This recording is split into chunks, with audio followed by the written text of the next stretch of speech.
All right, Baby Bears, welcome back. Part two. Okay, hope you figured out all your plates. So on. Okay, part two. Let's talk about how these things move around and how they interact. When things, you get like some cars, they move around on the freeway. What can they do? How can they interact with each other? Any ideas? You in the back, sir? And you got any ideas? No, awfully quiet today.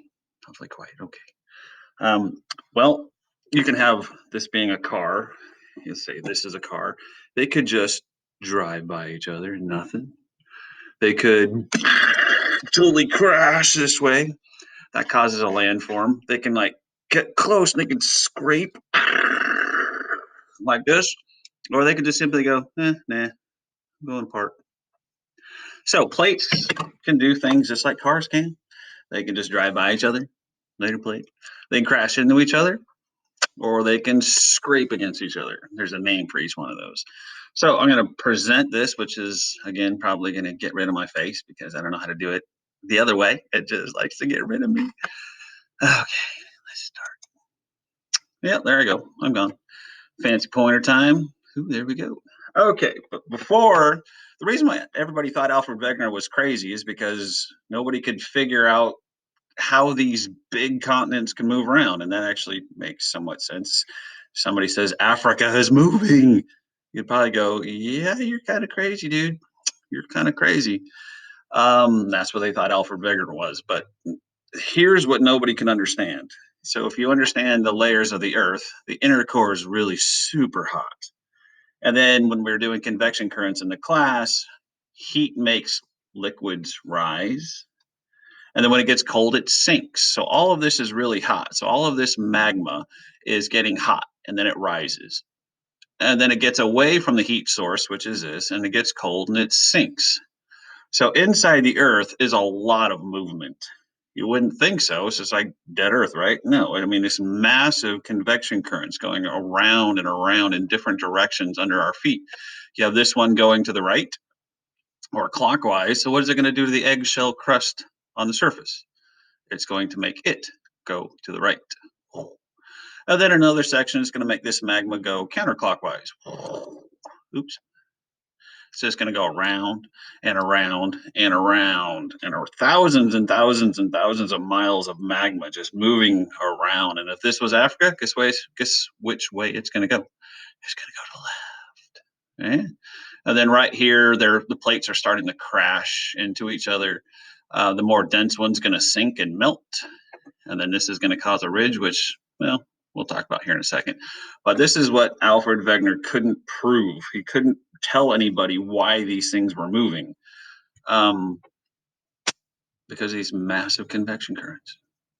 All right, to the next one. Let's talk about the different types. Okay, you can have divergent, which means they go apart from each other. You can have convergent, which C for crash. They can crash into each other. Or you can have transform, which means they just like slide next to each other. These are the three main things you need to know. Your vocabulary: divergent, convergent, and transform. Okay. Here's here's what a few look like all together. So we're going to get into divergent. This is what a divergent boundary looks like. So on one crust or piece of eggshell is moving to the right and the other is moving to the left, and it creates this gap in the crust. Well, it's not just going to stay there. So what happens is this magma starts to come up. And then when the magma comes up and then it starts touching the air, it actually starts to dry. And then you get new land. It's kind of cool. So divergent boundary is considered to be constructive because it builds new land.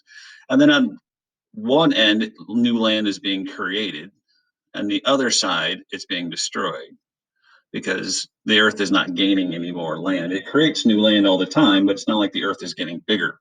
So when one side of the earth is getting destroyed, or sorry, created, the other end is being destroyed. This is being pushed down into the mantle and melted. And on some plates, you can have several different things at once. So you have a divergent boundary here, you have a transform boundary here, and then you have a divergent boundary there. It's kind of cool. Okay, the divergent boundary is constructive, like a construction worker or a construction company. They build things. Divergent boundaries are very constructive. They build things. What do they build? New land. That's right. These things come apart. The magma, which is just melted rock, anyways. That's all magma is melted rock. So if you can get the magma to dry, you have new rock. Cool. So this piece is going to go this way, and that piece is going to go this way, and you have this big gap in the earth. Not really, because this magma is going to come up and then it's going to dry pretty quick and create new land. So a divergent boundary is considered to be constructive because it makes new land, brings melted rock to the surface, and it dries and creates new land. Kind of cool. Okay. So there's two parts that move apart. The mantle material, which is the magma, upwells means come up, and they say new sea floor because this happens in the Atlantic Ocean all the time. The Atlantic Ocean is getting bigger, which means something has to be getting smaller somewhere. That's right. The Pacific Ocean is getting smaller every day, and the Atlantic Ocean is getting bigger. Kind of cool. Okay, check out Iceland. Imagine being quarantined in this place. Iceland was basically an island that was created on this mid-Atlantic ridge, this part where the mid-Atlantic um, plate is being split, actually it's two plates, but it's being split apart, and this magma material is coming up, and then it dries, and it splits apart more, and it dries, and then over thousands of years, Iceland is created. It's basically just magma coming up from the ocean and drying and creating an island. So there's Iceland. Um, check that out.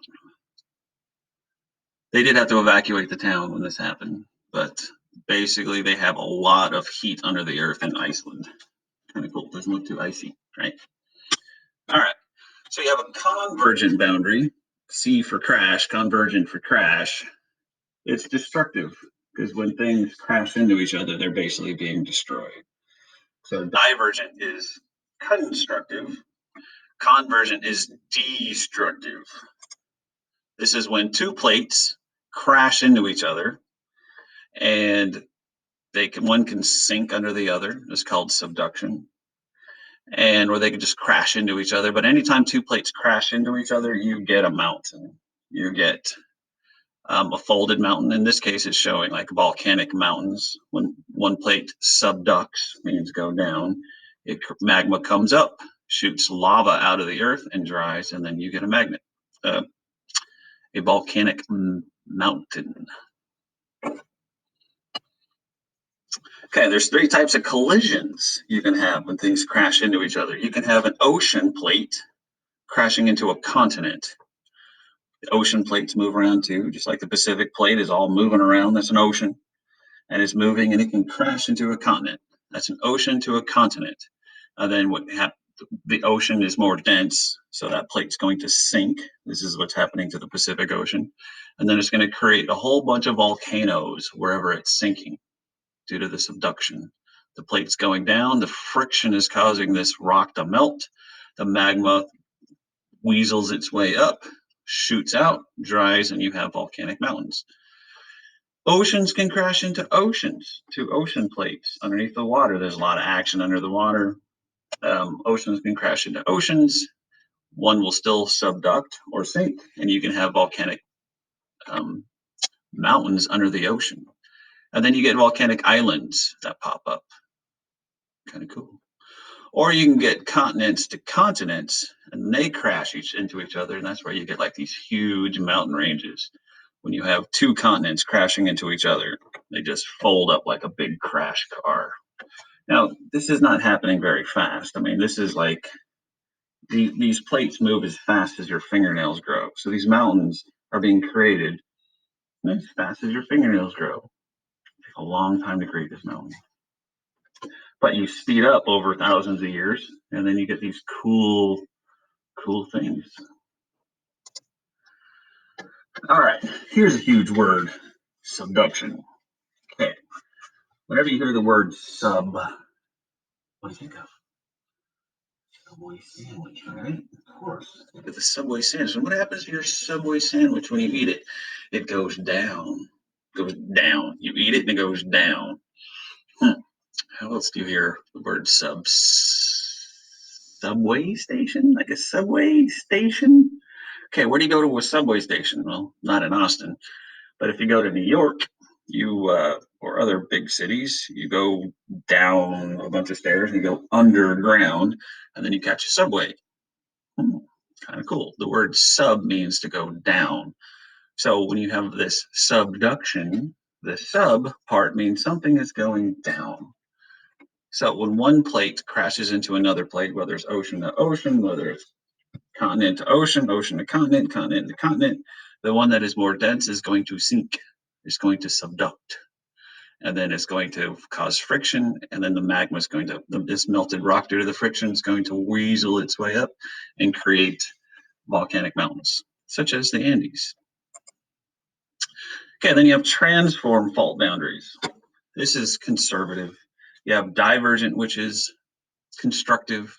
You have convergent, which is destructive. And now you have transform, which is conservative. Nothing's really created, nothing's really gained. They just slide next to each other and go. They do get stuck. And then there's this big pull sometimes, and that's where you get earthquakes, such as the San Andreas Transform Fault in California. So in California, it's a very famous fault. You'll hear about it in movies. Oh, the California earthquake. It's because here's the Pacific Ocean, and here's the North American plate. They're sliding against each other. They get stuck, and then all of a sudden they break, and there's this big earthquake, and it can destroy cities, destroy towns, cause a lot of havoc in certain areas. All right, so those are your 3 different types of plates. So now you may go do your activity. Thank you very much.